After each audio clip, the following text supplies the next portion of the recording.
Hello everyone, आप सभी का स्वागत है आपके अपनी यूट्यूब चैनल विशाल गौतम 783 पर। आज है 5 नवंबर 2024 और आज की इस वीडियो में मैं आपके लिए लेकर आया हूँ 5 नवंबर 2024 के डेली करंट अफेयर्स के कुछ इम्पोर्टेंट क्वेश्चंस। अगर आप किसी भी एग्जाम की तैयारी कर रहे हैं तो ये वीडियो आपके लिए काफ़ी ज़्यादा इम्पोर्टेंट रहने वाली है। अगर आप इस चैनल पर पहली बार आए हैं तो चैनल को सब्सक्राइब कर लीजिए और साथ ही बेल आइकन को भी ऑल पर प्रेस कर लीजिए, ताकि जब भी मैं कोई नई वीडियो अपलोड करूं तो सबसे पहले आप उस वीडियो को देख पाएँ। और आज की इस वीडियो की PDF फाइल आपको हमारे टेलीग्राम चैनल पर मिल जाएगी और टेलीग्राम चैनल का लिंक आपको इस वीडियो के डिस्क्रिप्शन में मिल जाएगा, तो आप वहां से इस टेलीग्राम चैनल को ज्वाइन कर सकते हैं। तो चलिए चलते हैं आज के अपने टॉपिक की ओर।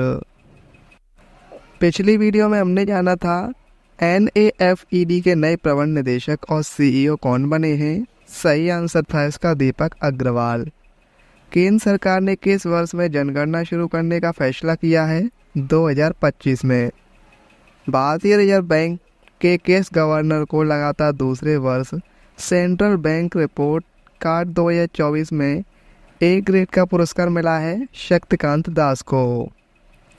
IIM शिलांग ने STEM कार्यक्रम के माध्यम से पूर्वोत्तर में उद्यमशीलता को बढ़ावा देने के लिए किस बैंक के साथ साझेदारी की है?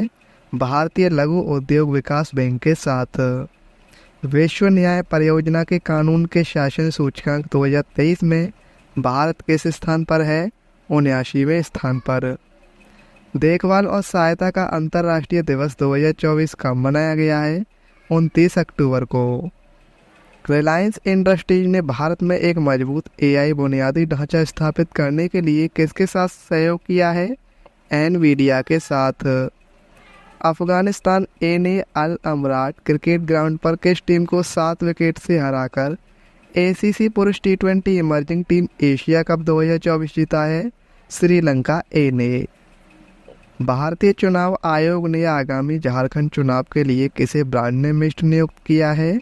महेंद्र सिंह धोनी को।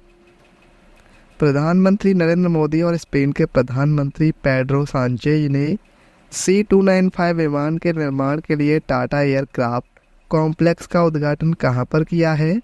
गुजरात के वडोदरा में। किस संगठन ने बाकू अजरबैजान में UNFCCC की होने वाली COP29 की बैठक से पहले उत्सर्जन अंतराल रिपोर्ट 2024 प्रकाशित की है? UNEP। किस राज्य में एशियाई शेरों के लिए बरदा वन्यजीव अभयारण्य का उद्घाटन किया गया है? गुजरात में। तो आज का हमारा पहला क्वेश्चन है, किस राज्य में बने दुनिया के सबसे बड़े फ्लोटिंग सोलर प्लांट से सप्लाई शुरू हो गई है? सही आंसर है ऑप्शन बी, मध्य प्रदेश में। मध्य प्रदेश में नर्मदा नदी पर ओंकारेश्वर सोलर फ्लोटिंग परियोजना ने पूरी क्षमता से बिजली उत्पादन शुरू कर दिया है। यह परियोजना 2030 तक अक्षय ऊर्जा क्षमता को 500 गीगावाट तक बढ़ाने के भारत के लक्ष्य के अनुरूप है। यह बिजली Madhya Pradesh power management company खरीदेगी और इस प्लांट से 12 लाख टन कार्बन डाइऑक्साइड का उत्सर्जन रोकेगा, जो करीब 1,52,00,000 पेड़ के बराबर है। मध्य प्रदेश राज्य की अगर हम बात करें तो राजधानी है भोपाल, मुख्यमंत्री है मोहन यादव और राज्यपाल हैं मंगू भाई पटेल। हाल ही में राष्ट्रीय एकता दिवस कब मनाया गया है? सही आंसर है ऑप्शन सी, 31 अक्टूबर को।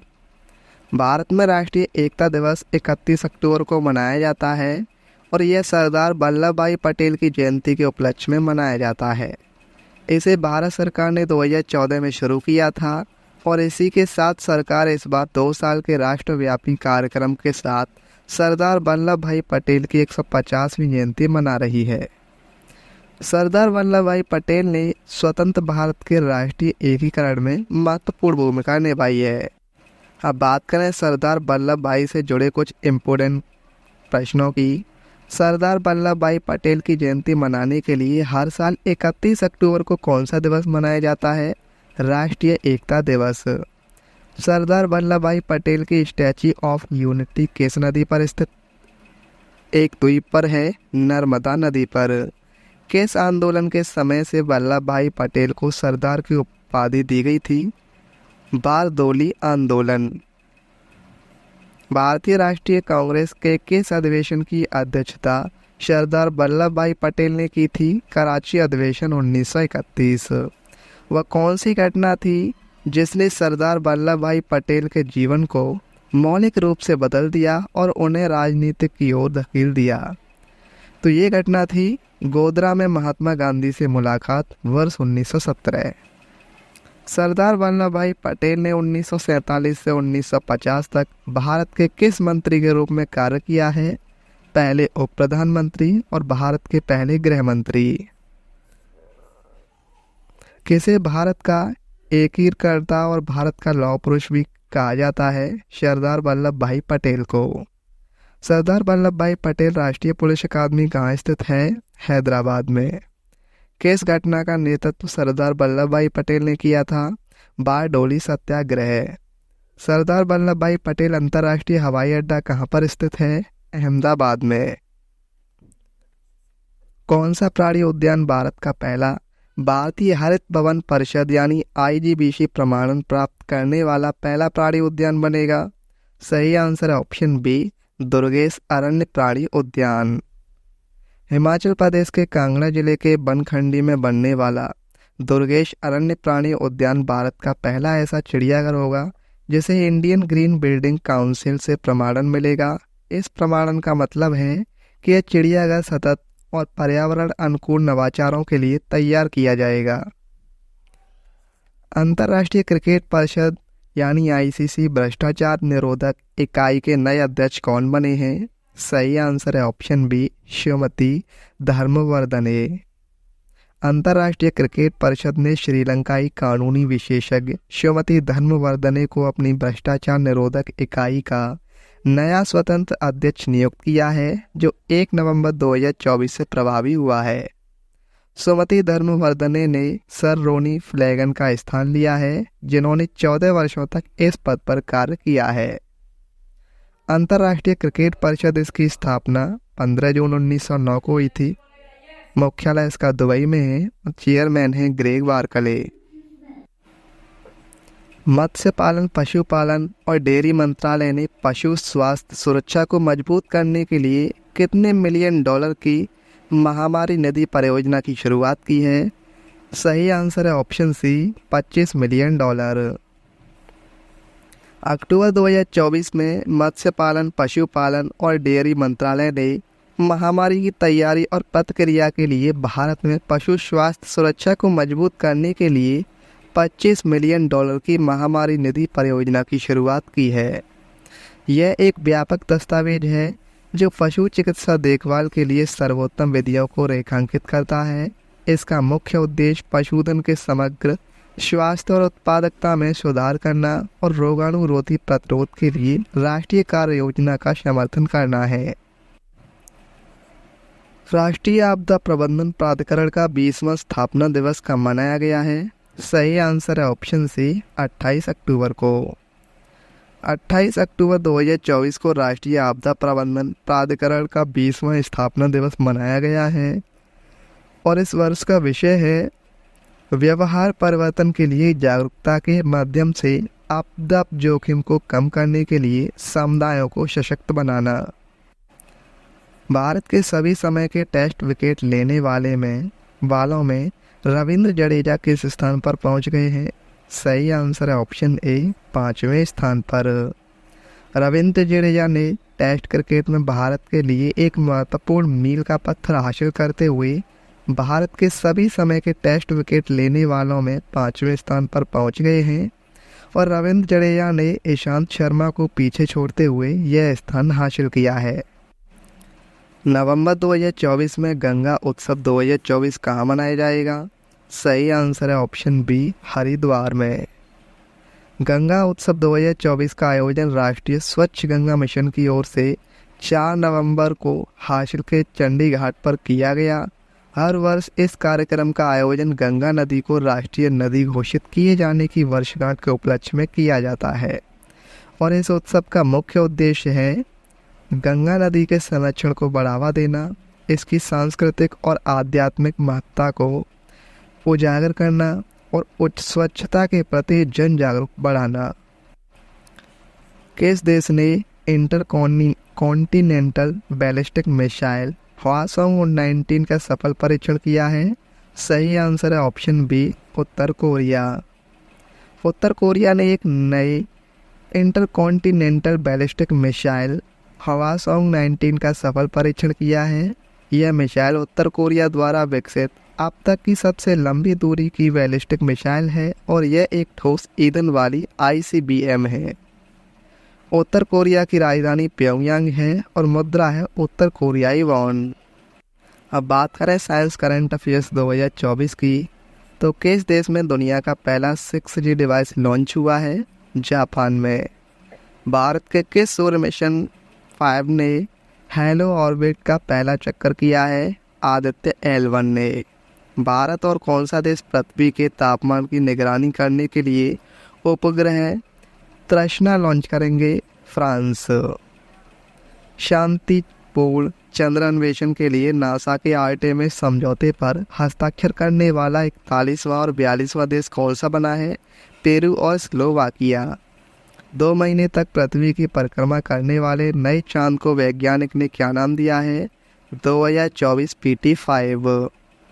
प्रधानमंत्री नरेंद्र मोदी ने 130 करोड़ की लागत से 3 परम रुद्र सुपर कंप्यूटर लॉन्च किया। इसको किन 3 शहरों में तैनात किया जाएगा? पुणे, दिल्ली और कोलकाता में।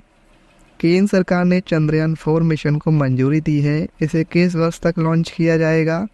2028 तक। हल्के टैंक जोरावर का सफल परीक्षण किसने किया है? DRDO ने। भारत के पहले नागरिक अंतरिक्ष पर्यटक कौन बने हैं? गोपीचंद थोटाकुरा। अंतरिक्ष में 1000 दिन पूरा करने वाले पहले व्यक्ति कौन बने? Oleg Kononenko. राष्ट्रीय अंतरिक्ष एजेंसी कासा की स्थापना किस देश ने की? दक्षिण कोरिया ने।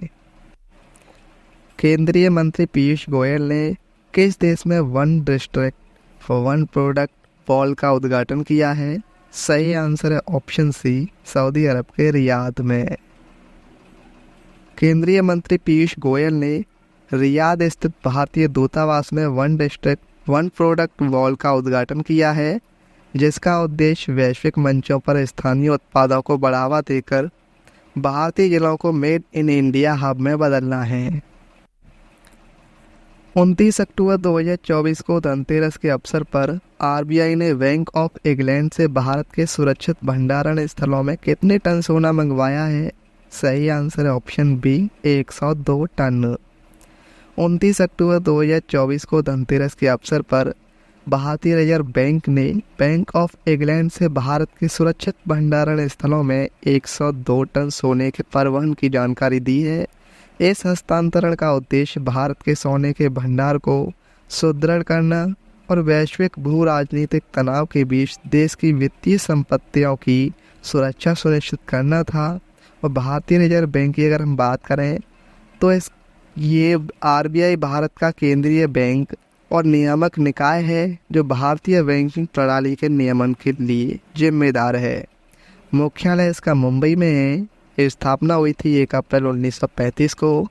RBI के गवर्नर हैं शक्तिकांत दास। प्रथम गवर्नर थे सर ओसबोर्न स्मिथ और प्रथम भारतीय गवर्नर थे चिंतामन द्वारकानाथ देशमुख। नेक्स्ट क्वेश्चन है, अक्टूबर 2024 में किस केंद्रीय मंत्री ने आदित्य 3.0 और डिस्क 13 को लॉन्च किया है? सही आंसर है ऑप्शन सी, राजनाथ सिंह ने। रक्षा मंत्री राजनाथ सिंह ने स्वावलंबन 2024 सम्मेलन के दौरान IDEX editing development of innovative technologies का तीसरा संस्करण यानी आदित्य 3.0 को लॉन्च किया है। इसके अलावा उन्होंने defence India startup challenge disc के 13वें संस्करण यानी डिस्क 13 का भी अनावरण किया है।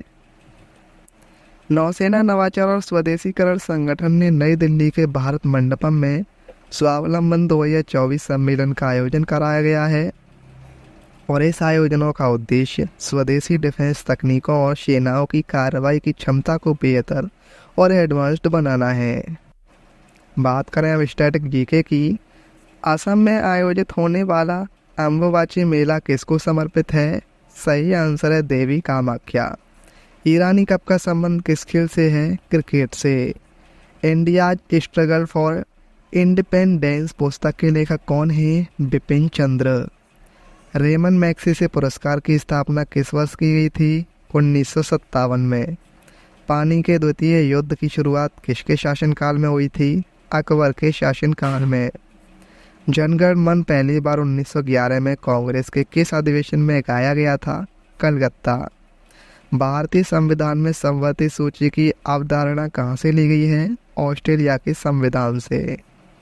भारत के नियंत्रक एवं महालेखा परीक्षक के पद का उल्लेख किस अनुच्छेद में किया गया है? अनुच्छेद 148 में। जलवायु मानचित्र पर समान तापमान के बिंदुओं को दर्शाने वाली रेखा को क्या कहते हैं? आइसोथर्म। पोटेशियम का परमाणु प्रतीक क्या है? के। पिछली वीडियो मैंने आपसे क्वेश्चन पूछा था कि NAFED के नए प्रबंध निदेशक और CEO कौन बने हैं? सही आंसर था इसका ऑप्शन बी, दीपक अग्रवाल। अब आपके लिए आज का क्वेश्चन है, अंतर्राष्ट्रीय क्रिकेट परिषद भ्रष्टाचार निरोधक इकाई के नए अध्यक्ष कौन बने हैं? इस क्वेश्चन का सही आंसर आपको कमेंट में बताना है। अगर आपको ये वीडियो आज की हेल्पफुल लगी हो तो आप इस वीडियो को अपने दोस्तों के पास ज़रूर शेयर करना, और अगर आप इस चैनल पर पहली बार आए हैं तो चैनल को भी सब्सक्राइब जरूर कर लेना। तो चलिए चलते हैं। जय हिंद, जय भारत, वंदे मातरम।